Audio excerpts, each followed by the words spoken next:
بسم اللہ الرحمن الرحیم۔ آج جس ٹاپک پہ ہم بات کریں گے اس کا تعلق پچھلے ہفتے کے ٹاپک سے ہے کہ ہم پہلے اپنے گھروں کو صحیح کریں،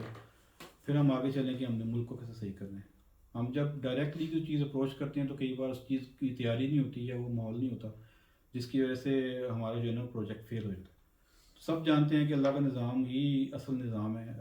لیکن اس کا یہ مطلب نہیں ہے کہ ہم ڈنڈے اور تلواریں لے کے سڑک پہ نکل آئیں اور ایک دم سختی کر دیں۔ اس طریقے سے لوگ کیونکہ ذہنی طور پہ تیار نہیں ہیں تو ہم ایک دم سے ہی نہیں کریں گے، پہلے ہم اپنے گھر ٹھیک کریں گے اور پھر ہم آگے ملک کو اسٹیپ بائی اسٹیپ ٹھیک کریں گے۔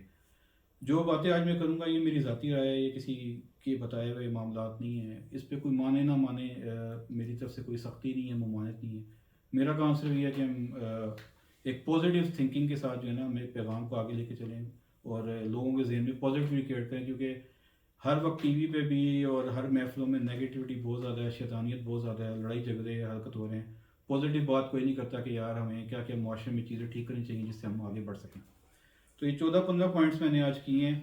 سب سے پہلی چیز جو بہت ہی زیادہ امپورٹنٹ ہے، جس سے یہ ویسے ہی آسان ہو جائے گا سارا کچھ کرنا، چونکہ ہمارے اسکولوں میں، کالجوں میں، یونیورسٹیز میں،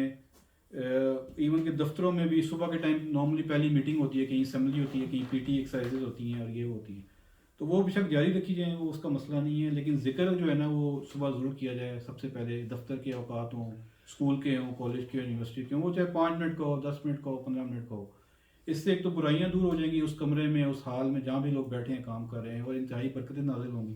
سکون کا ماحول پیدا ہوگا، ٹینشن ریلیز ہوں گی اور آپ کی پرفارمنس ڈیفینیٹلی آٹومیٹک بڑھ جائے گی۔ تو ذکر کی محفل کا اہتمام کیا جائے، آپ جہاں پہ بھی دفتر میں ہیں، اسکول، کالج، یونیورسٹی میں، ایک تو یہاں سے شروعات کیجیے صبح کے واقعی، کیونکہ یہ بہت ضروری ہے، اللہ کا حکم ہے کہ ذکر میرا کرو صبح و شام۔ اس کے بعد جو نمبر 1 ہمارا جو ہے، جو میرے ذہن میں ایک چیز آتی ہے، کیونکہ سب جانتے ہیں کہ اسلام میں ٹیکس کا نظام نہیں ہے، اور ہم لوگوں نے ہمارے ملک میں سب سے زیادہ ٹیکس پہ اس کو زور دیا جا رہا ہے اور ٹیکس کلیکشن پہ زور دیا جا رہا ہے، لیکن ہم یہ نہیں دیکھتے کہ ہم کر تو لے رہے، کر تو سکیں نہیں خیر آج تک، لیکن اگر ہم کریں گے بھی تو پھر بھی اس سے کوئی اللہ تو نہیں خوش ہوگا، کیونکہ ہمارے نظام جو ہے وہ صدقہ، زکوٰۃ، خیرات کا ہے ہمارے دین میں۔ تو سب سے پہلے جتنے بھی ٹیکسز لیے جا رہے ہیں پاکستان میں، چاہے وہ کسی بل میں لیے جا رہے ہیں، چاہے بزنس کے ریلیٹڈ ہیں، ان کو صدقہ خیرات کے اوپر جو ہے نا کنورٹ کیا جائے اس کو، تاکہ اللہ تعالیٰ کے نظام میں ہم داخل ہونے کا کی ابتدا کریں، اسے ٹیکس نہ کہا جائے، صدقہ خیرات کہا جائے۔ اب سوال یہ پیدا ہوتا ہے کہ صدقہ خیرات تو ویریبل ہوتا ہے، وہ فکس نہیں ہوتا، اس کا جواب میں آگے چل کے دیتا ہوں۔ ہمارا جو نمبر 2 پوائنٹ ہے، جو کہ بہت ہی امپورٹنٹ ہے، کہ ہمارے ملک میں جو قرضے دیے جاتے ہیں وہ سودی دیے جاتے ہیں۔ سب سے پہلا قدم تو یہ ہو کہ وہ سود بند کیا جائے، تمام جتنے بھی قرضے دیے جا رہے ہیں، اور اگر سود کو بند نہیں کر سکتے فوراً، آپ کہتے ہیں نہیں یہ تو اکانومی تباہ ہو جائے گی، ہماری کمٹمنٹس ہیں، ہمارے ایگریمنٹ ہیں انٹرنیشنل بینکس کے ساتھ، ہم یہ نہیں کر سکتے، وہ نہیں کر سکتے، تو اگر آپ انٹرسٹ اسٹاپ نہیں کر سکتے تو آپ اس سسٹم کو جاری رکھنا چاہتے ہیں تو اس کو بھی صدقہ خیرات پہ ہی کنورٹ کیا جائے۔ لیکن اب یہاں یہ سوال پیدا ہوتا ہے کہ انٹرسٹ تو فکس ہوتا ہے، اس کو تبھی سود کہا جاتا ہے کہ فکس سے موڑ لی جاتی ہے، چاہے آپ کا قرضہ آپ واپس دے سکیں نہ دے سکیں، آپ کا کاروبار چلے نہ چلے، وہ فکس دینا ہوتا ہے۔ تو اس کا جواب یہ ہے کہ صدقہ خیرات کو جب آپ قرضے کے ساتھ اگر آپ واپس لینا شروع کر دیں سود کی بجائے، تو اس کو سی پی آئی انڈیکس، جس طرح یہاں پہ کنزیومر پروڈکٹ جو ہوتا ہے انٹرسٹ جو ہے اس کے اوپر کنورٹ کیا جائے، یا جی ڈی پی کے ساتھ کنیکٹ کیا جائے ملک کے، یا کسی اور اکنامیکل انڈیکیٹر کے ساتھ آپ صدقہ خیرات کو کنیکٹ کر دیں جو قرضے دیے ہوئے ہیں آلریڈی یا آئندہ آپ دیں گے، تاکہ آپ کا جو اماؤنٹ ہے وہ ویریبل ہو جائے۔ اس میں کیا ہوگا کہ اگر ملک ترقی کر رہا ہے تو آپ اس حساب سے اس کو چارج کریں، اگر ملک ڈکریز پہ جا رہا ہے تو آپ اماؤنٹ ڈکریز کر دیں، تاکہ آپ کم از کم جو سود کی ڈیفینیشن آپ کے اوپر لاگو ہوئی ہوئی ہے اس سے آپ باہر نکل جائیں، اللہ سے جو ناراضگی آپ نے لی ہوئی ہے۔ کیونکہ قرضے کا مطلب یہ نہیں ہوتا کہ ایک شخص قرضہ واپس کرنے کی طاقت نہیں رکھتا، اگر اس نے 100 روپیہ قرضہ لیا، آپ کہتے ہیں 150 ہی تم نے واپس دینا، جو مرضی ہو جائے، تو وہ آپ زیادتی کرتے ہیں اگلے کے ساتھ۔ جو بیچارہ 100 روپیہ نہیں کما سکتا، آپ سے قرضہ لینے آیا ہے، آپ 150 واپس مانگ رہے ہیں، ظاہر بات ہے وہ نہیں دے سکے گا، تو وہ پھر اوپر آپ کمپاؤنڈ انٹرسٹ لگائیں گے، یعنی انٹرسٹ کے اوپر انٹرسٹ، تو وہ تباہی اسی وجہ سے ہے، ہمارا قرضہ اسی وجہ سے بڑھ رہا ہے۔ صرف ہمارا نہیں بلکہ یورپ میں بھی اس کا یہی حال ہے۔ تو اس کو جی ڈی پی سے اور سی پی آئی سے کنیکٹ کر کے ہم اس کو ویریبل طریقے سے لایا جا سکتا ہے، اگر آپ اس کو اس طریقے سے کریں۔ نمبر 3، اس وقت پاکستان کی آبادی اگر ہم ایزیوم کر لیں 25 کروڑ ہے، 24 ہے، 25 ہے، اگر ہم ہر شخص یعنی کہ پر پرسن 500 روپیز اس سے اگر ہم صدقہ خیرات کے طور پہ کلیکٹ کرنا شروع کر دیں، چاہے بلوں کے ذریعے کریں یا کچھ بھی کریں، کیونکہ ہر بندہ تو دے بھی نہیں سکے گا 500، تو یہ اگر 500 کے حساب سے بھی اگر 25 کروڑ کو ملٹی پلائی کریں تو یہ 1 کروڑ اور 25 ارب روپے بنتا ہے مہینے کا۔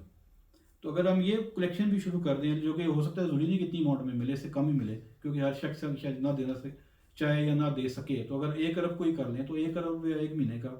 ایک خرب روپیہ ایک مہینے کا اتنی بڑی اماؤنٹ ہے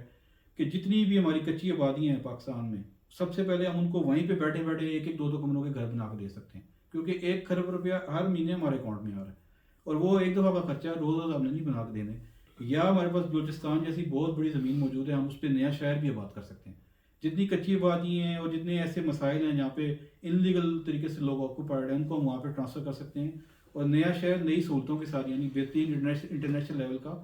شہر بنایا جا سکتا ہے ان پیسوں سے، اور پراپر ایک ویلفیئر اسٹیٹ جو ہے نا کریٹ کی جا سکتی ہے۔ جب آپ ایک ایک دو دو، یا پھر آپ جو کچی آبادیاں آلریڈی موجود ہیں انہیں میں ایک ایک دو دو کمرے بنا کے پراپر طریقے سے اس کو ہائی لیول طریقے سے جو ہے نا لائف اسٹائل کو دیا جا سکتا ہے۔ انہی پیسوں کے ذریعے نہ صرف آپ ان کو گھر بنا کے دیں گے ایک ایک دو دو کمروں کے، بلکہ ان کی 300 یونٹ کا جو آج کل شور مچا ہوا ہے کہ بجلی فری کی جائے، ان کو بجلی بھی فری دی جا سکتی ہے، ان کا پانی کا بل اور بیسک ضروریات پوری کی جا سکتی ہیں۔ ہمیں خوراک کا مسئلہ ہے، علاج کا مسئلہ ہے، یہ سارا کچھ اس بجٹ سے آرام سے پورا ہو سکتا ہے ہر مہینے۔ یہ کوئی اتنا بڑا مسئلہ نہیں ہے، کیونکہ رقم بہت بڑی بن جاتی ہے اگر تمام لوگ اتنی رقم ہمیں دیں، کچھ کم دیں گے کچھ زیادہ دیں گے۔ اور یہ بھی صدقہ خیرات کے زمرے میں ہی کلیکٹ کی جائے، تاکہ اللہ کو ہم نے راضی کرنا ہے، اور اس میں برکت خود بہت پڑ جائے گی۔ اس کے بعد جو کہ میں نے پہلے بتا دیا کہ ہم بلوچستان میں یا تو نیا شہر بنائیں یا ایگزسٹنگ جو کالونیز ہیں ان کو ڈیولپ کریں۔ اس کے بعد اس سے اگلا نقطہ جو اس وقت بہت بڑا لوپ ہول ہے پاکستان میں جتنے بزنس ہیں چاہے چھوٹے ہیں بڑے ہیں، ان کی جو ٹرانزیکشن ہیں وہ کیش پہ بہت زیادہ ہوتی ہیں، جس سے کبھی گورنمنٹ کو پتہ ہی نہیں لگتا کہ ہمارا وہ جو فلو ہے وہ کتنے ہیں۔ مطلب اگر 10% 20% اگر بینک کے تھرو ہوتی ہیں تو شاید 80% کیش میں ہوتی ہیں۔ اس چیز پہ زور دیا جائے، جیسے یورپ میں بھی ہو رہا ہے کہ الیکٹرانک ٹرانزیکشنز کی جائیں، یعنی کہ بینک کے تھرو ہوں۔ ہر ٹرانزیکشن یا تو وہ انکمنگ پہ یا وڈرال پہ ہم اگر پراپر زکوٰۃ کاٹنی شروع کر دیں، تو میں نے جو ایک رف ایسٹیمیٹ بینک کے ٹرانزیکشن سے کچھ عرصہ پہلے نکالا تھا، تقریباً 1500 سے لے کے 2000 ارب روپیہ سال کا ہم آرام سے اس کو اکٹھا کر سکتے ہیں زکوٰۃ کے زمرے میں، اگر ہم صرف ٹرانزیکشن پہ 2.5% کاٹنا شروع کر دیں۔ یعنی کہ جو انسان 100 روپیہ جمع کرے گا یا جب وہ ودرا کرے گا تو 2.5% کٹ جائے گا، جو کہ اتنی بڑی اماؤنٹ بھی نہیں ہے کہ ہر بندے کے لیے افورڈیبل ہے۔ تو 1500 سے 2000 ارب تو ابھی کی ٹرانزیکشنز پہ ہے۔ جب یہ ساری کی ساری ٹرانزیکشنز جو سی ہیں تھرو بینکس ہوں گی، جو کہ ابھی نہیں ہو رہی 80% ٹرانزیکشن یا 60، تو یہ 1500 سے 2000 ارب نہیں ہے بلکہ 10,000 ارب تک آرام سے ہمارا پورے سال کا بجٹ صرف ان ٹرانزیکشن سے پورا ہو سکتا ہے، ہمیں باقی کلیکشن کی بھی ضرورت نہیں رہتی۔ تو یہ آہستہ آہستہ سسٹم ڈیولپ ہوگا، پہلے سال میں نہیں ہوگا، دوسرے میں نہیں ہوگا، دھیرے دھیرے دھیرے یہ بڑھے گا۔ تو یہ ہمارا سارا مسئلہ ملک کا جتنا بھی بجٹ کا اس وقت بنا ہوا ہے یہ حل ہو جاتا ہے صرف اس ایک ایکشن سے۔ اگر ہم آج شروع کریں گے تو اگلے 5 سال میں ہم خود کفیل ہو چکے ہوں گے اس معاملے میں، تو ہماری یہ مسئلہ یہاں سے حل ہو جائے گا۔ اس کے بعد ہمارا جو اگلا ہدف ہونا چاہیے، کیونکہ جب ہم سسٹم ڈیولپ کر رہے ہوں گے تو ہمارے پاس اماؤنٹ بھی وافر آنا شروع ہو جائے گی۔ اگلا ہدف ہمارا اس کے بعد ہونا چاہیے وہ ہے ہمارے ناردرن ایریاز میں ہماری جو، اگر آپ غور کریں پاکستان کا میپ پہ، پاکستان اتنا بڑا ملک نہیں ہے، پاکستان کی چوڑائی اوپر سے جو ہے وہ 400-500 کلومیٹر ہے صرف، مطلب لیفٹ سے رائٹ، اگر اب یعنی کہ انڈیا والے بارڈر سے لے کے افغانستان والے بارڈر تک جو ہمارا ناردرن ایریا اوپر ہے، جس میں KPK آتا ہے اور شاید کچھ پنجاب کا علاقہ بھی آتا ہو اور گلگت بلتستان آتا ہے، یہ سارے علاقے 400-500 کلومیٹر اس کی ٹوٹل چوڑائی ہے میکسیمم، اتنا بڑا علاقہ نہیں ہے۔ اس کا جو سینٹرل پوائنٹ پک کیا جائے، اس سینٹرل پوائنٹ پہ چونکہ رقم ہمارے پاس آلریڈی آنا شروع ہو چکی ہوگی، انٹرنیشنل لیول کا بہترین ایئرپورٹ بنایا جائے جو صحیح واقعی انٹرنیشنل لیول کا ہو، اور اس کے سراؤنڈنگ میں ہوٹلز اور ریزورٹس بنائے جائیں انٹرنیشنل لیول کے۔ اس سے ہمارا جو وزٹنگ جو ہمارا اسکور ہے جو کہ اس کا بہت کم ہے، وہ ایک دم جو ہے نا وہ انٹرنیشنل لیول کی ٹورسٹ جو ان سے نا وہ آنے شروع ہو جائیں گے، کیونکہ جب ان کو سہولتیں ملیں گی، ایک تو ایئرپورٹ موجود ہوگا، ریزورٹس موجود ہوں گے، اور وہاں پہ ہاسپٹل بھی بنایا جائے ان پیسوں سے، تو وہ ہم بڑے اچھے طریقے سے ملک کو ڈیولپ کر سکتے ہیں۔ ہمارا ناردرن ایریا ڈیولپ ہو جائے گا، لوکل لوگوں کو ہاسپٹل کی فیسلٹی مل جائے گی، آنے والے لوگوں کو بھی سکون ہوگا، اور وہ پورے سال کے طریقے طرز پہ بنایا جائے کہ ہم نے 12 مہینے ٹورسٹ جو ہے نا کس طریقے سے آ سکتے ہیں، وہ کیا فیسلٹیز ہوں گے، وہ صرف سیزنل نہ ہو بلکہ پورا سال جو ہے نا وہ سلسلہ چلتا رہے۔ تو چھٹا ہمارا جو ہے نا یہ قدم ہونا چاہیے۔ اس کے بعد جو 7واں ہمارا اسٹیپ ہوگا جو کہ اس کے بعد ہمیں اٹھانا چاہیے،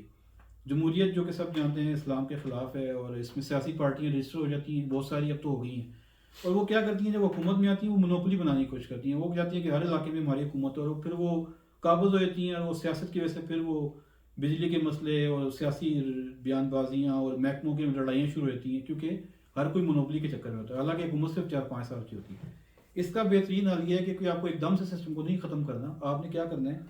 لیول جو 7 ہمارا ہے، کنورٹ کرنی ہے جو منسٹریز ہیں نا آپ کی جتنی بھی، ان کو آپ جابس میں کنورٹ کریں گے۔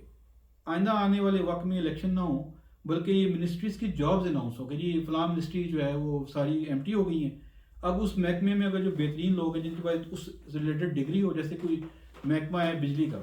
تو الیکٹرک انجینئرنگ اس کی ریلیٹڈ فیلڈ بنتی ہے. جس نے ڈگری کی ہوئی ہو, اس کی محکمے کا بندہ ہو, یا ایٹ لیسٹ الیکٹریکل انجینئر ہو جس کا ایکسپیرینس ہو, کوئی ریلیونسی ہو, تو وہ اس جاب کے لیے اپلائی کر سکتا ہے. تو پورے پاکستان سے آپ کو بےتاشا اپلیکیشنز آ جائیں گی, کیونکہ بہت لوگ جاب لیس ہیں. تو اس منسٹری میں وہ بندہ جب آئے گا تو ایک تو میرٹ آٹومیٹک ڈکلیئر ہو جائے گا, اور وہ غیر سیاسی ہوگا, کیونکہ سیاسی جماعتوں والا نظام ہمیں ختم کرنا پڑے گا. ہمیں اب ان لوگوں کو جاب پہ کنورٹ کرنا ہے کہ یار آپ منسٹری میں جاب کھولیے, آپ منسٹر بننا چاہتے ہو, آپ جاب اپلائی کرو. تو وہ جاب کا سسٹم ایک شروع ہو جائے گا. تمام منسٹری جو ہے کنورٹ ہو جائیں گی نارمل. وہ اس طرح ہوگا کہ تمام لوگوں کو تنخواہ مل رہی ہے جیسے ایک ملازم ہوتا ہے, اور جب وہ ملازم کے طور پہ آئے گا تو ظاہر بات ہے پیچھے کوئی سیاسی جماعت بھی نہیں ہوگی. تو یہ لڑائی جھگڑا جو آپس میں چل رہا ہے ہمارے مختلف صوبوں میں, یہ ختم ہو جائے گا. اس کے بعد نمبر 8 پوائنٹ میں آتا ہوں. چونکہ جو منسٹرز ہوتے ہیں, MNAs, MP ہوتے ہیں, وہ ویسے تو کسی اپنے لوکل علاقے سے ریلیٹ کرتے ہیں, لیکن ہوتا کیا ہے کہ لوکل مسئلوں کو وہ ڈیل نہیں کرتے. ان سے اگر بات کرو, کیونکہ میں بھی پاکستان میں بہت عرصہ رہا ہوں, ہم نے بات بھی کی ہے, لوگوں سے سنا بھی ہے, وہ کہتے ہیں یار ہمارا کام تو قانون سازی, ہم تو اسمبلی میں جا کے بیٹھیں گے قانون سازی کریں گے. وہ لوکل علاقے کے جو مسائل لوکل لیول ہوتے ہیں ان کو نہیں ڈیل کرتے اس طریقے سے جیسے ان کو ڈیل کرنا چاہیے. جیسے یو کے میں ہے اور ملکوں میں بھی ہوگا, یونین کونسلز کے بغیر یہ سسٹم نہیں کامیاب ہو سکتا. تو ہمیں یہ چاہیے کہ ہم پراپر یونین کونسلز ہر علاقے کی دوبارہ سے ڈیولپ کریں, جو آلریڈی سسٹم موجود ہے, ایسا نہیں کہ نئے سر سے کرنا ہے. تو وہ یونین کونسلز جو ہوں گے نا, یہ کونسلرز ہوں گے, یہ ان کا کام ہے. گلی محلے کے کہیں اگر گٹر پائپ لائن بند ہو گئی ہے, سڑک ٹوٹی ہوئی ہے, اسکول کا کوئی مسئلہ ہے, کسی کلینک کا کوئی مسئلہ ہے, کوئی اور چھوٹ جھگڑا فساد لوکل لیول پہ ہو گیا, وہاں پہ M N A M P A نہیں آئے گا, بلکہ وہ یونین کونسلز کے ناظم ہیں یا وہ لوگ ہیں, وہ ڈیل کریں گے. جو کہ ایک سسٹم شروع ہوا تھا 2003 میں, لیکن انہوں نے آگے چلایا نہیں, جس کی وجہ سے وہ ہمارا بیسک جو گراس روٹ لیول کی ہم باتیں کرتے ہیں وہ مسئلے حل نہیں ہو رہے. اس کے بعد آیت ہے عمل کے انصاف کیسے لوکل علاقوں میں پیدا ہو. کیونکہ جب بھی کوئی جھگڑا فساد ہوتا ہے, کوئی قتل ہو گیا یا وہ ڈکیتی ہوگی, تو وہ مقدمے چلے جاتے ہیں عدالتوں میں, وہ سالوں سال چلتے ہیں, وہ فیصلے نہیں ہوتے. اس کا جو بہترین حل ہے, جو میرے ذہن میں, جو شریعت کے مطابق بھی اللہ کرے کہ ہو, ہر تھانے میں 2 یا 3 مفتی بیٹھے ہوں آن اسپاٹ, جو پراپر جاب پہ ہوں, سیلریڈ ہوں گورنمنٹ کی طرف سے. جو بھی مسئلہ آئے, جب یہ سسٹم ڈیولپ ہو چکا ہوگا, فائنانس کا بھی مسئلہ حل ہو چکے ہوں گے, جو بھی مسئلہ آئے وہ مفتی صاحب جو ہیں وہ 2-3 ہوں. کہ میں نے ایک کی بات نہیں کی, 2-3 کی اس وجہ سے کی ہے کہ انصاف ہو سکے. وہ تینوں کا جو مشترکہ فیصلہ ہو اس کیس کے مطابق, اس وقت آن اسپاٹس کو بندے کو سزا دی جائے یا جو بھی ہے, بجائے اس کے کہ وہ عدالتوں میں کیس جائے, 10-15 سال وہ جیل میں گزارے, بعد میں پتہ لگا وہ تو معصوم تھا, اس کا تو قصور ہی نہیں تھا. تو اس سے کیا ہوگا کہ کرائم جو ہے نا ریٹ ہمارا انتہائی کنٹرول ہو جائے گا. بندے کو پتہ ہوگا اگر میں تھانے چلا گیا, آن اسپاٹ ڈیسیژن ہوگا, جو بھی سزا ہے اس وقت ہی مل جائے گی, تو وہ لوگ کرائم کرنے سے ڈریں گے. تو مفتی حضرات کا کام ہے, اسلامی نظام میں بھی یہ ایسی ہے کہ یہ فیصلے مفتی حضرات دے دینے سے, تو عدالتوں تک کیس پہنچیں گے نہیں. اس کے بعد ہے جی اسی کے ساتھ جو ہمارے ماحول بن گیا, میں نے پچھلے ہفتے کی بات کی تھی, انتہائی غیر شرعی ہو چکا ہے. ڈرامے, فلمیں اور بے تاشا یہ چیزیں عام ہو گئی ہیں. شادی شدہ لڑکیاں, کسی کی کوئی بیوی ہو, کوئی یہ کبھی پسند نہیں کرے گا وہ ٹی وی ڈرامے میں جا کے کام کرے, اور غیر مرد کی بیوی بنی ہوئی ہو اور بیڈ پہ لیٹی ہوئی ہے اور گپے لگا رہی ہے. اب تو معاملات سے بھی آگے ڈراموں میں دکھائے جا رہے ہیں. تو انتہائی غیر فطری عمل شروع ہو گیا ہے, اور اس میں نہ نانی دادی کا پتہ ہے, نہ خالہ کا پتہ ہے, کوئی رشتوں کا تقدس ہی ختم ہو گیا. اور یہ چیزیں جو شروع ہو گئی ہیں, یہ اس نے ماحول کا ستیہ ناش کر دیا. تو یہ چیز بند ہونی چاہیے. ڈرامے بنانے ہیں تو آپ کوئی ایسے بنائیں جس میں کسی کی تصدیق نہ ہو اور شریعت کے خلاف نہ ہو. اول تو بنانے نہیں چاہیے, اگر بنے بھی تو کوئی ایسی چیز اس میں نہ دکھائی جائے. تو یہ علماء کرام کا کام ہے کہ وہ اس کو یہ لائن ڈرا کریں. اس طرح ناچ گانا ہو گیا ہے یونیورسٹیز کالجز میں, جس یونیورسٹی میں زیادہ فن فیئرز اور کنسرٹس ہوتے ہیں ان کے داخلے بھی زیادہ ہوتے ہیں. بزنس بن گیا ہے, تعلیم نہیں رہی, بلکہ وہ آپ سب سمجھتے ہیں کہ کس طرف ماحول چل پڑے. تو اس پہ پابندی ہونی چاہیے, کیونکہ یہ کو ایجوکیشن سسٹم کامیاب نہیں ہے, بلکہ یہ غیر شرعی تو ہے. اس سے ہماری بیٹیاں اور بہنیں ہیں جو ٹریک سے ہٹ جاتی ہیں کیونکہ صحبت غلط ملتی ہے. تو ایک یہ چیز ہو. اس کے بعد 11واں پوائنٹ ہمارا ہے, ہمیں پراپر گورنمنٹ کو ایک IT ڈپارٹمنٹ جو ہے وہ ڈیولپ کرنا چاہیے, کیونکہ اس کی اب بہت زیادہ ضرورت ہے. آن لائن سسٹم جا چکا ہے دنیا کا, IT ڈیولپمنٹ آلریڈی ڈپارٹمنٹ ہوں گے, لیکن اب پراپر اس کو آرگنائز کیا جائے, سافٹ ویئر ڈیولپمنٹ کی جائے, جس میں ہم پاکستانی فیس بک, یوٹیوب اور واٹس ایپ جیسی ایپس بنائیں, اور ہمارا پراپر کنٹرول ہو گورنمنٹ کا. اس میں کیا ہوگا کہ جو رجسٹر ہوں گے یوزر, وہ اپنے ID کارڈ سے رجسٹر ہوں گے, تو وہ نہ تو کوئی غلط میسج کر سکیں گے, جو کہ اس وقت ہمارے فیس بک پہ بھی آپ دیکھ رہے ہوں گے کہ ایسی پوسٹیں آ رہی ہیں کہ جو سیاسی جماعت حکومت میں ہوتی ہے یا کبھی نہیں بھی ہوتی, تو انتہائی غلط اور غلیظ قسم کی پوسٹیں بہت عام ہو گئی ہیں, اور وہ ہم لمٹ سے باہر نکل گئی ہیں. ہو سکتا ہے وہ پوسٹ وہ بندہ غلط ہو سکتا ہے وہ بندہ ٹھیک ہو, لیکن اب لحاظ ختم ہو گیا. اس کو کنٹرول کرنے کا بہترین طریقہ یہ ہے کہ اپنی ایپس بنائی جائیں, اور VPN جو کہ آپ سب جانتے ہیں ورچوئل پرائیویٹ نیٹ ورک جس کو کہا جاتا ہے, اس کے ذریعے یہ باہر کی فیس بک اور باہر کا نیٹ ورک ایکسیس کر لیتے ہیں, وہ ختم کیا جائے.